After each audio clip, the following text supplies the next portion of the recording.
Non, ce n'est pas juste une success story à l'américaine. Ce n'est pas un conte de fées moderne où tout finit bien. C'est une alarme. Un signal d'alerte que personne n'a vu venir sauf ceux qui écoutaient entre les lignes. Quand une star sort du silence après des années d'absence, ce n'est jamais anodin. Ce n'est jamais juste une interview. C'est une déclaration de guerre à ceux qui l'ont utilisée, façonnée, puis brisée. Et ce qui rend cette histoire différente, c'est qu'elle ne vise pas un seul nom. Elle vise un système entier, ancré depuis des décennies dans les coulisses du divertissement. Elle était partout. Réseau, télé, magazine. Son visage était omniprésent. Sourire calibré, réponse polie, chanson parfaitement formatée. Le rêve incarné d'un prodige découvert trop jeune. Mais ce que personne ne savait, c'est que chaque apparition publique cachait une coulisse trouble. Des regards insistants en coulisses, des silences étouffants pendant les interviews, des managers qui changeaient sans explication. Et surtout, des périodes entières où elle disparaissait sans tourner, sans poste, sans explication. Aujourd'hui, on sait pourquoi. Ce n'était pas une pause. C'était une fuite. Une tentative désespérée de reprendre le contrôle. Parce que très tôt, elle a compris que le contrat signé ne valait rien face aux accords secrets entre hommes puissants.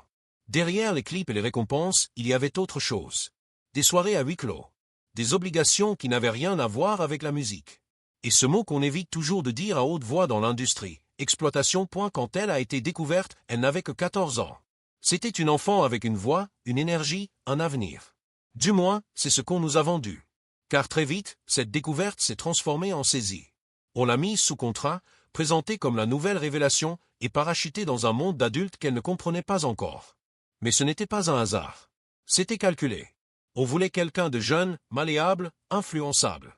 Quelqu'un qui ne poserait pas de questions, du moins pas tout de suite. Quand elle a commencé à poser des questions, le système a réagi comme il le fait toujours, en la réduisant au silence. Pas besoin de menaces directes. Le silence, dans cette industrie, est une discipline bien rodée. Il suffit de l'isoler, de couper les ponts, d'annuler un contrat ici, un partenariat là. Très vite, elle devient difficile, instable, ingérable. On change le récit. Et le public, sans même s'en rendre compte, suit la nouvelle narration. Mais ce que l'industrie n'avait pas prévu, c'est que certains allaient parler. Des assistants virés, des techniciens oubliés, des proches silencieux. Tous racontent la même chose, un réseau, une méthode, et une série d'étapes qui reviennent systématiquement. D'abord, le mentorage. Ensuite, l'isolement. Puis l'exploitation. Et enfin, la chute. Ce schéma, elle ne l'a pas seulement vécu. Elle le dénonce, subtilement, à travers chaque chanson, chaque silence, chaque geste. Ce qui, à l'époque, semblait être un clip coloré et innocent, prend aujourd'hui une toute autre signification. Certains plans paraissent anodins au premier regard, des regards figés, des objets étrangement placés, des décors trop stylisés pour être accidentels. Mais une fois qu'on connaît les dessous, tout change. Ce n'est plus une mise en scène, c'est un message codé. Un cri étouffé, habillé de pop et de lumière vive. Les paroles prennent un double sens. Et les fans les plus attentifs commencent à relier les points. Les théories s'enchaînent. Reddit explose. TikTok décortique chaque image. Et certains internautes trouvent même d'anciens posts supprimés qui prennent maintenant une toute autre résonance. Ce n'était pas de la promo. C'était un SOS. Mais personne ne l'a entendu, ou plutôt, personne n'a voulu entendre. Aujourd'hui, elle ne crie pas. Elle ne cherche pas à exposer qui que ce soit frontalement. Mais elle choisit soigneusement ses silences, ses absences, ses infolos. Et dans ce monde où tout est analysé, décodé, interprété, ses gestes en disent long. Trop long pour être ignoré.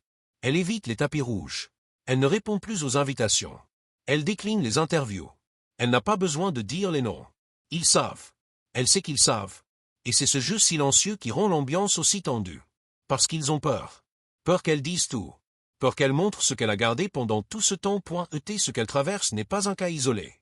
C'est qu'un modèle. Une mécanique bien huilée. Elle est juste l'une des premières à tirer le rideau. Mais combien d'autres vivent encore derrière ce rideau? Combien ont été promus, puis détruits par la même élite? Et surtout, combien regardent son histoire en se demandant « Est-ce enfin le moment pour moi aussi de parler ?» Ce n'est pas une chute. Ce n'est pas une vengeance. C'est une reconquête. Elle ne cherche pas la pitié. Elle ne veut pas redevenir une idole. Elle veut juste que l'on sache. Que l'on comprenne enfin ce que coûte vraiment la célébrité quand on n'a que 15 ans et aucun droit sur son propre corps, son image ou sa voix. Et si ce qu'elle a dit jusqu'à présent n'est que le début, alors le reste pourrait bien faire imploser tout un PAN de l'industrie. Panneau stop. Depuis que ces allusions sont devenues plus claires, les réactions ne se sont pas fait attendre. Les fans? En feu. Ils fouillent les archives, compilent les timelines, partagent leurs théories comme si chaque post cachait un code. Les médias? Silencieux, étrangement prudent. Il couvre l'histoire, sans vraiment la couvrir. Des titres vagues, des articles flous, des sources proches du dossier. On sent la tension. Comme si tout le monde attendait que quelqu'un d'autre fasse le premier pas. Et dans les coulisses, c'est la panique. Certains nettoient leur réseau, d'autres refusent les interviews. Un producteur a déjà disparu des radars. Une ancienne collaboratrice annule toutes ses apparitions publiques. L'industrie, habituellement si bavarde, semble soudain frappée d'amnésie collective. Mais une chose est sûre, le message est passé. Et il a été entendu. Alors maintenant, il faut poser la vraie question. Si elle a osé briser le silence après tant d'années, qu'est-ce qui l'a retenu tout ce temps? Qu'est-ce qu'on lui a fait, ou promis, ou menacé, pour qu'elle garde tout ça enfoui si longtemps? Et surtout, combien d'autres attendent encore dans l'ombre, paralysés par le même pacte de silence? Parce que ce n'est pas juste l'histoire d'une seule star. C'est l'histoire d'un système qui transforme des jeunes talents en produits jetables. Et ce système, elle vient peut-être de commencer à le détruire mot après mot, geste après geste. Alors à toi de voir, est-ce que tout ça, ce n'était que coïncidence? Est-ce que ce n'est qu'une autre théorie sans fondement? Ou est-ce enfin le début de la vérité? Dis-le-nous en commentaire. Ton avis compte plus que jamais. Parce que si ce qu'on a vu n'était que le premier fil, le pull entier risque de se défaire très vite. Et quand ça arrivera, il ne restera plus que les vérités que personne ne pourra plus cacher.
So here's the real question. If Justin Bieber just cracked the door open on what happened to him, who else is still standing behind it, afraid to speak? Because let's be honest, this industry's been feeding on silence for decades. And when one star finally slips out of the grip and starts whispering the truth, that's not a one-off, that's a signal, a warning shot. Was Justin just another teen prodigy thrown into the lion's den by fame-hungry men in tailored suits?